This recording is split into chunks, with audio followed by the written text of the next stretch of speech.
Some of you may remember that on April 11th, we got an announcement about some of the new changes that they're going to be making in patch 0.2.0F. Well, here we are with the patch notes for 0.2.0F, and this patch just went live yesterday, the 15th. It's got the changes that were announced. It's got some other changes. We're gonna go through, we're gonna see what we got. Respeccing Ascendancy classes.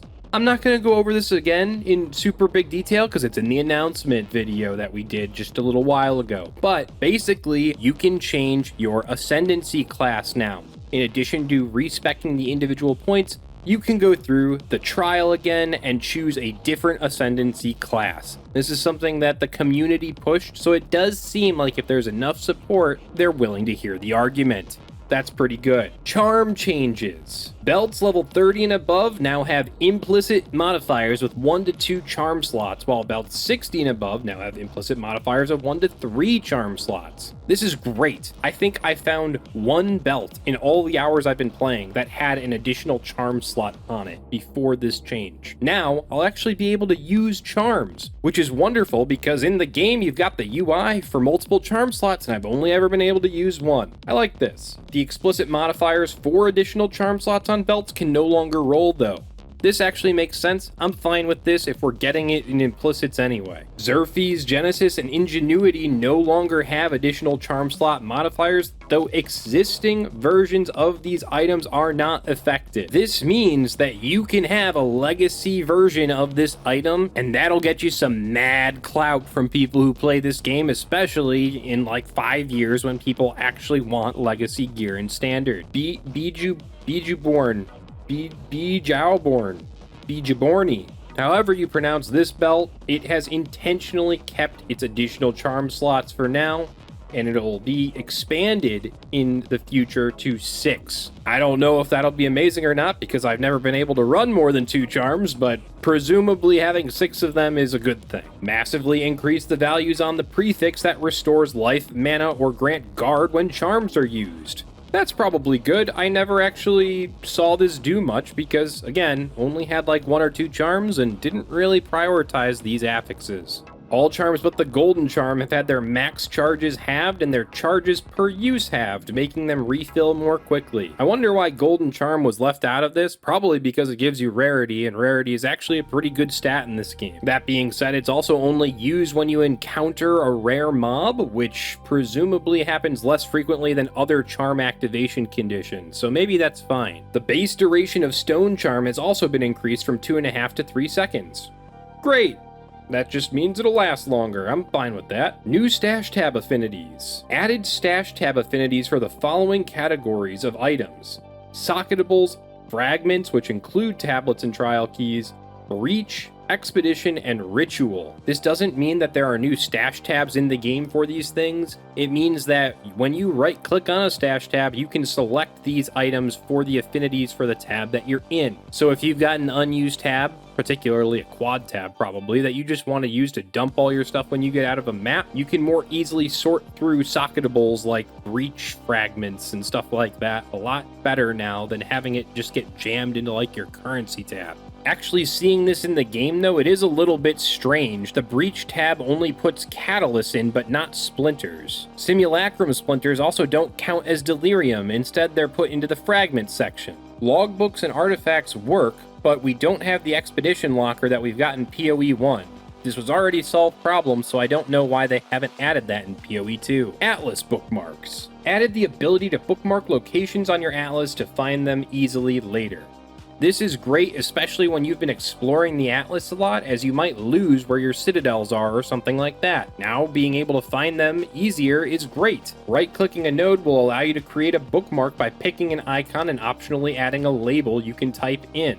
I am very glad that it's not just an icon like in Skyrim or something like that. Instead, I can put a label on it so that I remember what the heck it is. You can have up to 16 bookmarks at a time. This is a pretty good number. It's weird that it doesn't end in like a 5 or a 0 if you've got OCD, but 16 is a power of 2, so that's kind of cool. I'm sure at some point I'm going to have 16 and want to add another one and not want to delete one though, so We'll see how that goes when I get there. They will appear as icons around the outside of the screen with the direction allowing you to scroll to them easily, or you can click on them to instantly take you there. So it'll kind of act like the home icon already works today. You can also view a list of bookmarks under the legend and click them to go there. Okay, great. I can see a list of them. That was the one thing I was going to mention if it wasn't in these notes. Endgame Changes. Pinnacle bosses now have unlimited respawn attempts at difficulty 0. This makes it easier for people to learn the fight, especially people who haven't done it before, who haven't gotten to endgame before, newer players, stuff like that. But it does still mean that there's a barrier to entry to actually getting to the fight, which they haven't addressed yet, but maybe they will in the future. Tower and hideout maps now have a higher minimum number of rare monsters that can spawn. The final rare monster defeated in tower and hideout maps will drop a map of the same tier you're running. We talked about this in the announcement. That's great. Added UI tracking for rare and unique monsters in unique maps, tower maps, and hideout maps. Excellent. Previously, you only had this in just regular maps, but not in unique maps or tower maps or hideout maps, which had a different completion requirement. I'm happy that this is being added because I've grown accustomed to seeing them on the map and I like it. I like it a lot. For those of you who are in the know, this is kind of like Turbo HUD for Diablo 3, which was a third-party tool that was potentially bannable, but having it native in Path of Exile 2, huge win. I like it. Crafting changes. As discussed, lower tier runes will no longer drop once you unlock the upper tier runes. For lesser runes, this means they won't drop past level 31. For the medium tier runes, they won't drop past level 52, and after level 52, you'll only get greater runes and they will drop more than previous to the patch. Additionally, rogue exiles who had runes in their gear will have the tier of rune socketed relative to the item level. And of course, scepters can now have sockets, and there are new talisman modifiers that allow upgrades to your minions at mid to late game. Totem changes. All totem skills are now gaining elemental and chaos res, scaling up with skill level from around gem level 13. This is great if you're a totem player because your totems will actually be able to survive. Ironwood support now also grants totems summoned by support skills plus 10% to all maximum elemental res. That's crazy. I would love to get that on my player, but I'll accept it on totems for when I'm playing a totem build. Light stun changes. Moderately reduce the capacity for monsters to light stun you, especially towards cruel and endgame, by lowering the amount of stun damage they deal and increasing the minimum they must deal to light stun you. Additionally, elemental chaos and range stun damage has been penalized even further, so you're less likely to get stunned by random stray projectiles and things of that sort. These changes do not affect light stuns dealt by players. We've also added a cluster to the passive skill tree near Chaos Inoculation, which allows you to invest into a heavy amount of stun and ailment threshold based on your energy shield. They will be adding more stun mitigation later around the tree, notably in the Dexterous section. Player changes. Shard Scavenger, in addition to its current effects, now also restores 1 cooldown for all your grenades and grants a buff for 2 seconds that prevents your crossbow attacks consuming bolts. I mentioned this a few days ago. I didn't look into it since then, so it's as good as it was then, and I said that I had no idea what it meant then, and that's still the case now. Shockwave Totem's base attack time is now halved. Shockwave Totem's slam now deals less damage, while the jagged ground eruption damage is unchanged. Quality now provides less reduction in seconds to totem base attack time. Overall, this seems like a buff, but I'm not going to do the math to actually tell you that for certain, so you'll have to do it for me. Let me know in the comments. Frozen Locust can now be used while using other skills to interrupt what you're doing, similarly to dodge roll. You will now shield bash if you raise shield after blocking a hit from a faraway attacker if there's a different enemy in shield bash range. This is a pretty cool change. I didn't use shield bash, but I could see this being extremely frustrating prior to the patch. Stormlance is now able to be supported by ground effect related supports. Great. Raise Shield is now able to be supported by Concentrated Effect. Concentrated Effect gives you reduced AoE and increased damage, so I'm not really sure what that does on Raise Shield, but cool. Fire Exposure and Lightning Exposure supports have had their wording adjusted to make clear their effects apply to any target, not just enemies.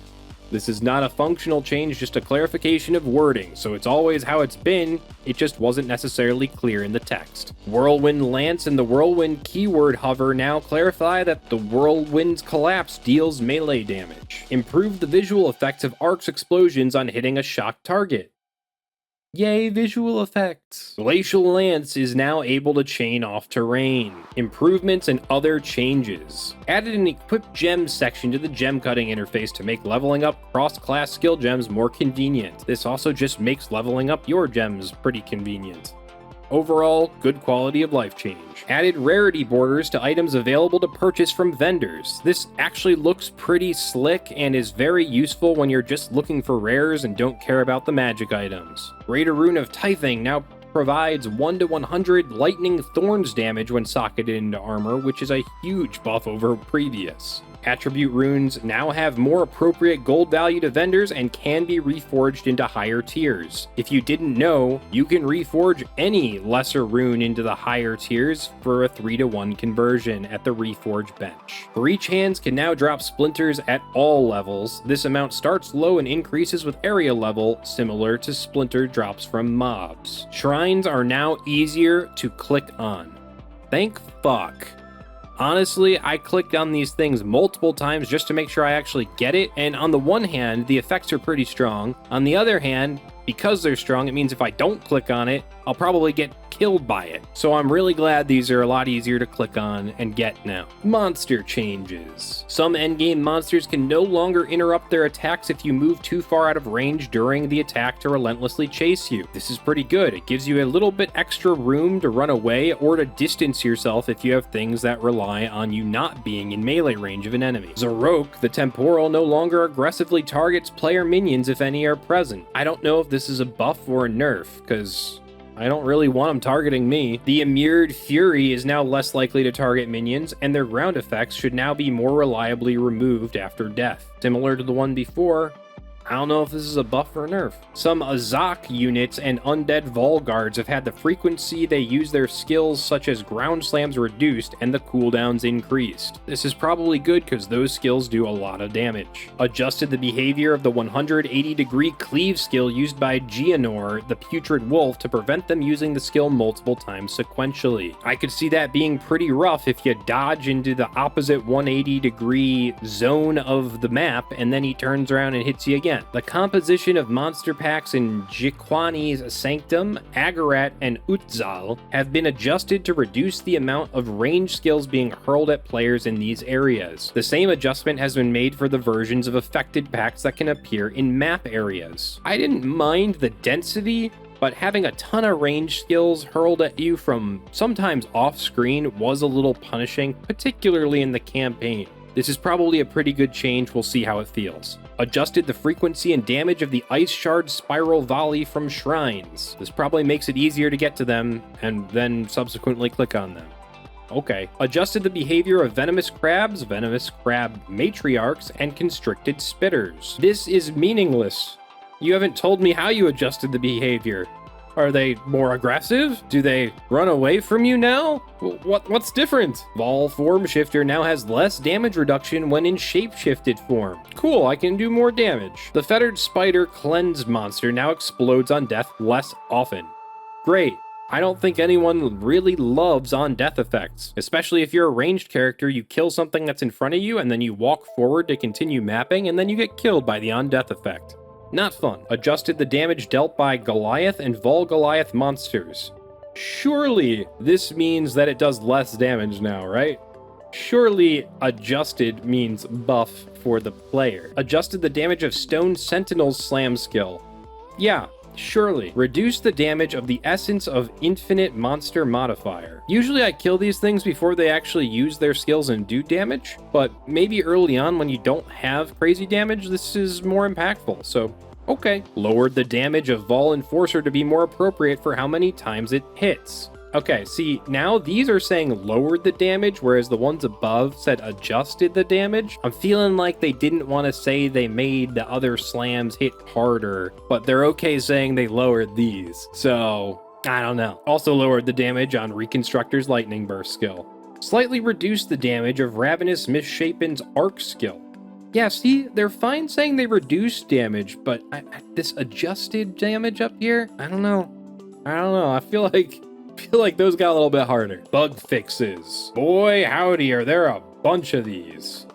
Let's get into it. Fixed a bug where players were getting 1% of their evasion rating as armor at all times. Also fixed something where something was not providing the correct amount of armor. I don't think a lot of people were stacking armor anyway, but it's interesting. I don't remember seeing that I was getting armor and I am stacking evasion, so I wonder if this was just mechanically and not visibly on the character sheet. Fixed a bug where Ripwire Ballista and Dark Effigy were not displaying totem-specific stats such as totem life in the skill panel. Fixed a bug where corruption modifiers to the level of Bind Scepter and Tame Beast Gems could be lost upon binding or taming. That doesn't feel like it was a bug. Maybe unintended mechanic, and I guess that is a bug, but kind of a neat mechanic. I guess this is fine though, because that could have meant that you got like an extra socket through corruption, and then when you did Bind Scepter or Tame Beast, you would lose the corruption, so you'd have gotten an extra socket or extra whatever for free. So this is probably good. Fixed a bug where the enemies chilled by your hits increase damage taken by chill magnitude modifier on Asphyxia's Wrath unique quiver, was instead causing enemies to take reduced damage. Whoopsie. Fixed a bug where the blacked out unique body armor would remove mana if you were on full life with the Lich's Eternal Life Ascendancy passive skill allocated and were taking damage over time. Lich's Eternal Life Ascendancy stops you from taking damage to your health if you have Energy Shield, whereas the blacked out unique body armor makes you take damage to health from damage over time before Energy Shield. So you weren't actually taking damage, but you were still getting mana removed. This is a good bug fix for a nice defensive layer. Fixed a bug where Disengage could fail to trigger a shockwave from parried enemies in its area of effect if those enemies were hit by other shockwaves from the same use of the skill. I'll be honest with you, I read this twice and I did not parse what it meant, but awesome change. We like it. Fixed a bug where Drain Ailments was not granting immunity to the consumed ailment and was not triggering other consumption effects like Shard Scavenger. Another bug where Drain Ailment support would only consume a single copy of the chosen ailment in cases where the target had multiple copies applied. Fixed a bug where Embitter support didn't apply to damage that was gained as extra damage of the same type as it originally was. That's a good fix because Embitter just gives you more cold damage, and so if it wasn't applying to some extra damage being added, that's a huge loss. Fixed a bug where Firestorm was not triggering Shard Scavenger when consuming ignites. Fixed a bug where Volcanic Fissures did not cause an aftershock when Shockwave Totem Slam was used on it. Fixed a bug where Staggering Palm was not working with Impact Shockwave support. That even sounds like it should work based on just the name, so good fix. Fixed an issue where chaining and returning projectile starting positions could desync. Does this mean it would look like it would hit, but then it wouldn't actually hit, or vice versa? If so, great change. Fixed a bug where the last charge of the Smith of Kitava's Temper weapon skill was able to cause multiple explosions when consumed by specific skills. Fixed a bug where Glacial Lance's explosions did not scale with area damage. Glacial Lance does have the AoE tag, so that's pretty bad. I wonder how that got messed up in the code. Fixed a bug where Meditate could be interrupted by a non-damaging hit. That's kinda lame. Fixed a bug where Gathering Storm was not considered a quarterstaff skill. Fixed a bug where Refraction support was not working correctly. Well, what does that mean? This is so vague. I'm glad it's fixed. Fixed a bug where curses applied through map modifiers were not being reapplied if you died and respawned at a checkpoint. Whoa, so you could have died on purpose as a strat. Well, not anymore. Fixed a bug where attribute runes could not be socketed in wands and staves. I'm sure that pissed a lot of people off. Good fix. Fixed a bug where unique charms could not be chanced. In PoE 1, I don't think you could chance flasks, so I didn't consider that a bug. I might be misremembering, but okay, well, that's great. Fixed a bug where the spirit of the bear as Mary Spirit was targetable and could be damaged. Don't hurt the bear with a frowny face. I think the patch note writers need to add more little jokes like that. This made me happy while reading. Fixed a bug where the Azak Shaman monster would not use most of their skills when bound as a specter. Alright, more buffs for minion players. Fixed a bug where the Smith's Masterwork Ascendancy notable passive skill had a refund cost. I'm not sure I understand why having a refund cost is a bug. It sounds like if you want to respec, that should cost, as everything else does. Maybe I'm misunderstanding the wording here. Fixed a bug where modifiers provided by runes were not being displayed on wands and staves. Seems like they had a few bugs relating to wands and staves. Fixed a bug that could prevent you from progressing the Power Awaits You quest if you respawned at checkpoint after the Arbiter of Ash died. I'm not entirely sure why someone would do that, but good fix. Fixed a bug where monsters spawned by the Ogham's Legacy unique strongbox were required to be slain in order to fulfill the Kill All Rares map objective. If these monsters weren't rares, then that makes no sense at all, and I'm glad they fixed this. Fixed a bug where the Savannah map boss arena wasn't being sealed off when the fight began. Does that mean you could just run away from the boss fight? Fixed a bug where the stairs to exit the Act 3 final boss arena wouldn't reappear after defeating the boss. This fix also applies to the map boss version. The Act 3 final boss is Doriani. I don't remember stairs. I think I just used the portal to go back to town. Fixed a bug where storms created by whirling slash visually remained when the gem was leveled up. Fixed a bug where lightning wraith monsters were dealing less damage than intended. Fixed an issue where one of Rafik the Frozen Spring's attacks was dealing significantly more damage than intended. I think that's a boss in the Trial of the Sekimas, so good. Less damage from the monster means I live better. Fixed a bug where skeleton Spriggans would just push you instead of actually using their melee attack. Pushes in this game are so annoying, especially because it feels like I'm being rubber banded every time they happen. Fixed a bug where the Chimera wetlands could sometimes have a blocked path. Fixed a bug where the map pin for Ignaduk the Bog Witch did not update properly in the world map after using the Gem Crust Skull in Cruel difficulty. I noticed this on the few times that I've gone through campaign, and it has always made me think that I skipped this and needed to do it again. So now, having that crossed off on the map, and letting you know that you did get the reward from it will be really good for my mental health. Fixed a bug where Ball Lightning could not be supported by chain support. Fixed a bug where Perpetual Charge was unable to support Whirlwind Lance. Fixed a bug where Channeling Meditate would show an unrelated buff icon. That's kind of funny, I wonder which one it was. Fixed a bug where Jagged Ground used the incorrect debuff icon. They gotta tell us which icons were being used, that's cool to know. Fixed 3 client crashes and fixed 3 instance crashes. Anytime they're fixing crashes, I'm happy. Overall, these all look like pretty good changes. Happy to see more coming in the future. I do wish that they would make more controversial changes mid-early access league, because I don't really consider these real leagues. I want them to make early access changes, even if it affects people's builds in the middle of a release. I want fast changes that affect the game the way they want to affect the game, so we know how it's going to play and we can give faster feedback. More of that, please. Anyway, patch looks great. I'm excited to keep playing. I'll see you next time. Bye-bye.